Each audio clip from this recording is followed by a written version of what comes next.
Far from the rolling hills of Kaladi Kingdom, Prince Zoriko lived in the bustling heart of Gelatai City in Takataka Kingdom.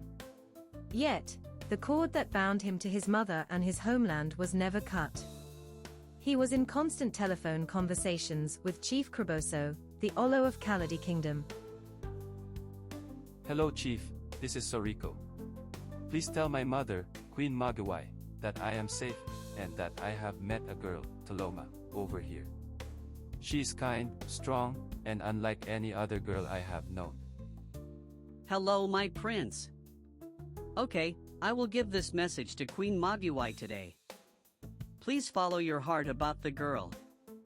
Your mother and I would give our approval. We trust your judgment. And in the Ukodo Kingdom's royal household, Taloma, known there as Princess Usula, also had her own confidant, a loyal palace maid. She shared phone conversations of a man she hoped to marry.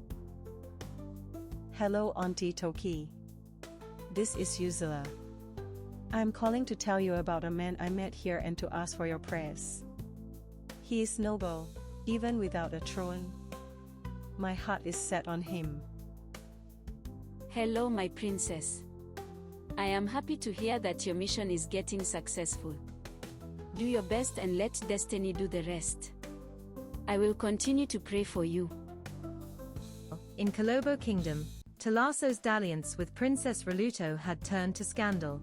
The princess was with a baby out of wedlock, and under her father's roof, an act of disgrace, according to Kobo traditions. Princess Raluto lost her mother at a tender age, and her father, King Jisoo, was the closest she could confide in about her pregnancy. Father and daughter hatched a plan to conceal the shameful outcome. Father, I am with a child. I have brought shame to your name and the throne of Kobo Kingdom.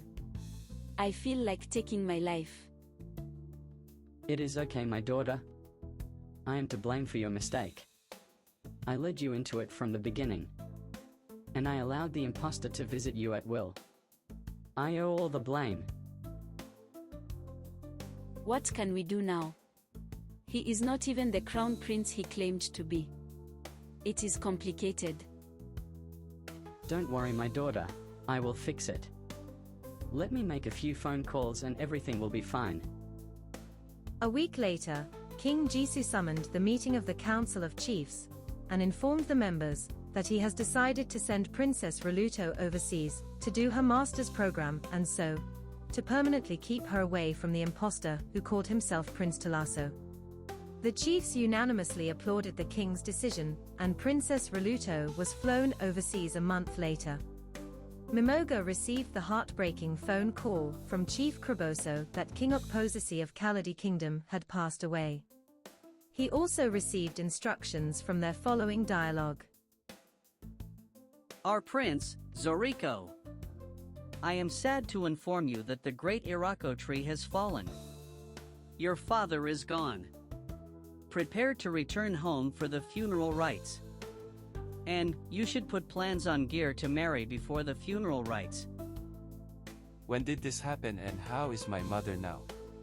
Also, what is the general situation in Kaladi and with Agulu and her son, Talasso? Your mother, the queen, is fine and safe. Don't worry about the situation here, everything is under control. Just do as I have instructed. With King Ukodo's passing, came storms, not of the sky, but of ambition and deceit. Agulu, ever the schemer, saw her chance. She pushed for her son, Talasso, to be crowned crown prince, so he could lead the funeral rites and claim the throne. But the 7 kingmakers and chiefs, led by the Olo, objected and refused to crown Talasso. Agulu hired thugs to coax and intimidate them to do her bidding. The thugs drove them into hiding. Even Queen Uzila fled the palace. Love triumphs in Gelatai City as Mimoga and Taloma spent quality time together in Mimoga's, the sanctuary of their love nest, and suddenly he popped the question. Taloma, I love you very much. Will you marry me and be the mother of my unborn children? Yes. Mimoga. Yes, I will marry you. Plans were made for a traditional wedding in Ukodo Kingdom, in the ancestral home of Taloma, according to the customs of Ukodo Kingdom. Both lovebirds were to depart from Gelatai City to their respective kingdoms on an agreed date. Mimoga was to mobilize his family and go to Ukodo Kingdom for traditional marriage to Taloma. Agulu was informed that her son, Talaso, had been banned from entering Kobo Kingdom, but her obsession with securing Kaladi throne for her son led her to Kobo Kingdom, without removing her magical waist beads. She was so anxious that she forgot the instructions by Sokolo, the dreaded witch doctor, to never travel out of Kaladi Kingdom, wearing the waist beads. She returned to Kaladi Kingdom, without success of overturning the ban of her son from Kobo Kingdom. 3 days later, Agulu decided to visit Sokolo the witch doctor, in an attempt to revamp the powers of the waist beads, but was told that the witch doctor was found lifeless in his shrine, and instantly, Agulu's waist beads vanished. Her power gone, Agulu confessed publicly to all her crimes. She was driven out of the palace and banned from Kaladi Kingdom. Talaso's dreams crumbled, but he was allowed to remain in the palace because of the oath taken by late King Ukposisi, and he remained there, a fake prince without any portfolio. As the chiefs and royal household celebrated the victory over Agulu and her evil plots, Zoriko returned to the palace, not alone, but with his loyal friend Gabilo. Gabilo was caught in shock and surprised to discover the truth of his friend's royal blood. More shocks and surprises greeted Gabilo as he witnessed the princely roles Mimoga, who now reverted to his original name and title as Prince Zoriko, played during the royal funeral rites for late King Ukposisi. Then came the traditional marriage between Taloma and Prince Zoriko in Ukodo Kingdom, 450 kilometers away. The entourage of Crown Prince Zoriko, comprising members of the Kaladi Council of Chiefs, Queen Mogiwi, Gabilo and royal well-wishers, went to Ukodo Kingdom on D-Day of the traditional wedding between Mimoga and Taloma.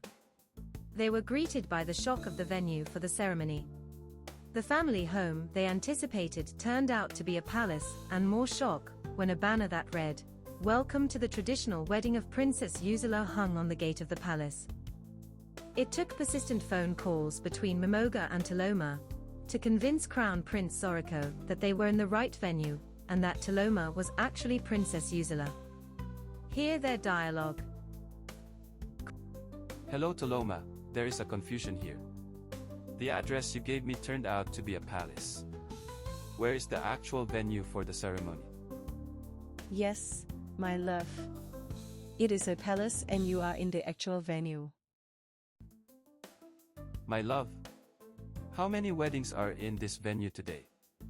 There is a banner at the gate that reads, "Welcome to the traditional wedding of Princess Usula." Don't worry about that, my love. Palace guards are on their way to lead you and your family into the palace lounge. See you in a jiffy. Prince Zoriko could not believe his eyes when he saw Taloma, dressed in African royal wedding regalia, and sitting by the side of King Zimba, the Odo II of Ukodo Kingdom. Same was with Taloma. She could not believe she was marrying a crown prince. Both could not focus their gaze on anything else, even as Crown Prince Zoriko and his entourage paid homage to King Zimba. At the time Princess Usula was formally presented to the royal family of Kaladi as wife to Crown Prince Zoriko, they had the opportunity to dialogue as follows. So you are a princess. And how did God perfect this our union? Are you asking me, my lord? And who do I ask? I think it is a puzzle both of us will have to fix forever. As they reminisced the days of their little beginnings in Gelatai City, their union was celebrated under the watchful eyes of two kingdoms. A year later, His Royal Majesty, King Zoriko, the Zori one of Kaladi Kingdom, and his wife, Queen Uzila, welcomed a mixed set of twins and named the male Kaladi and the female, Ukodo. Hear their remarks. Our people from Kaladi and Ukodo kingdoms. King Zoriko, the first. And I, Queen Uzila. are proud to present our twins. Their names are Kaladi for the boy and Ukodo for the girl. And may they unite our kingdoms, as our love has united us. From a fugitive of fate to a king of two lands, Zoriko's journey was one of love, truth, and destiny fulfilled. And thus ends the tale of the fake prince. We hope you enjoyed The Fake Prince Part 1, 2, 3, and 4. Watch out for The Tragedy of Love Season 1 next week. Please like, share, comment, and subscribe. Remain blessed.